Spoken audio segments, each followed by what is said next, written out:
तो 12 दिन बाद ईरान की जंग अब होर्मुज की खाड़ी पर केंद्रित होती हुई दिख रही है, क्योंकि इतने दिनों से दोनों ही पक्षों ने एक दूसरे से सैन्य संसाधनों, हथियारों, मिसाइल से लेकर तेल के भंडार तक फूंक डालने की कोशिश की है, मगर जंग किसी अंजाम तक पहुंचती हुई नहीं दिखी है। अब इस जंग की तपिश पूरी दुनिया तक पहुंच गई है, क्योंकि ईरान ने दुनिया की ऊर्जा आपूर्ति का जगलर वेन यानी कि होर्मुज पकड़ लिया है। होर्मुज बंद है और उसे पार करने का साहस किसी में नहीं है।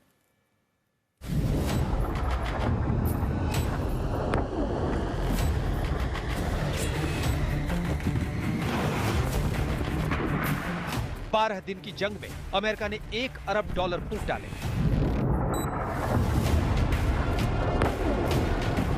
बारह दिन की जंग में ईरान के $5 अरब का नुकसान हो गया। 12 दिन की जंग में दुनिया को बेहिसाब नुकसान हो गया। लेकिन न तो जंग खत्म होती है और न होर्मुज का वो रास्ता खुलता है जिसके जरिए दुनिया की ऊर्जा आपूर्ति का 5वां हिस्सा पहुंचता है। और इसी होर्मुज के बंद दरवाजे को खोलने के लिए अब अमेरिका बेचैन हो चुका है।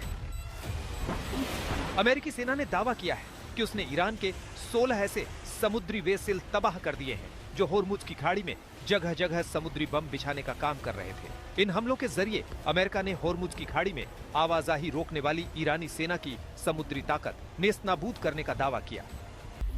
अमेरिकी सेना की USS Frank E Petersen junior Arleigh Burke class की गाइडेड मिसाइलों से लगातार ईरानी टारगेट्स पर हमले कर रहे हैं।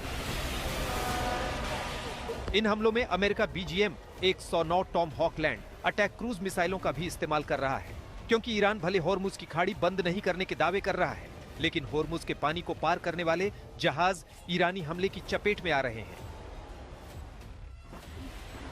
ब्रिटिश मिलिट्री ने कहा कि बुधवार को भी सुबह यूनाइटेड अरब अमीरात के तट पर होर्मुज खाड़ी में रास अल खैमा के पास एक कंटेनर शिप पर हमला हुआ। ईरान बार बार चेतावनी दे रहा है कि होर्मुज से गुजरने वाला कोई भी जहाज हमलों के खतरे से खाली नहीं है, और ऐसे में अब अमेरिका ने बड़े खतरे के खुलासे पर चेतावनी दी है। ट्रंप ने सोशल मीडिया पर लिखा है कि अगर ईरान ने होर्मुज खाड़ी में कोई माइंस लगाई है, हालांकि हमारे पास ऐसी रिपोर्ट नहीं है, तो हम चाहते हैं कि उन्हें तुरंत हटा दिया जाए। अगर किसी भी वजह से माइंस लगाई गई थी और उन्हें तुरंत नहीं हटाया जाए, वरना ईरान के लिए मिलिट्री नतीजे पहले कभी नहीं देखे गए लेवल के होंगे। और अमेरिका का ये अलग लेवल कुछ ऐसा दिखा है कि सेंटकॉम की जारी तस्वीरों के मुताबिक हर छोटी बड़ी नाव, मछली पकड़ने वाली नाव जैसे दिखने वाले वे सेल्स तमाम शिप्स को माइन बिछाने वाली शिप कहकर अमेरिकी सेना ने तबाह कर डाला है। आज तक ब्यूरो। दरअसल अब ईरान की जंग में नजर आ रहा है कि ट्रंप फंस चुके हैं। ईरान की जंग का नतीजा उस तरह से नहीं निकला है जिसका अनुमान ट्रंप ने लगाया था, क्योंकि अब जंग ईरान की शर्तों पर हो रही है। अमेरिका रोज दावे कर रहा है कि उसने ईरान की सारी मिसाइल पावर खत्म कर दी है, लेकिन ईरान की ओर से रोज ऐसी मिसाइलें निकाली जा रही हैं जो बेहद घातक हैं। ईरान ने अब दुश्मनों के ठिकानों को तबाह करने के लिए अपने सबसे घातक मिसाइलों में से एक खुर्रम शहर से हमला करना शुरू कर दिया है। 2000 किलो तक के वॉरहेड ले जाने वाली ये मिसाइल बीच आसमान में 80 अलग अलग प्रोजेक्टाइल्स में बदल जा रही है और इजरायली इलाकों में कहर बरपा भी रही है। हालांकि ट्रंप बार बार कह रहे हैं कि ईरान की बैलिस्टिक क्षमता हमने खत्म कर दी, लेकिन ईरान ने इतनी जगहों पर मिसाइलें छिपा रखी हैं कि ईरान ने कल तक 37वें चरण का मिसाइल अटैक कर लिया था, और इसमें खुर्रम शहर 4 के हमले तेल अवीव और बेन गुरियन एयरपोर्ट को निशाना बनाकर किए गए थे।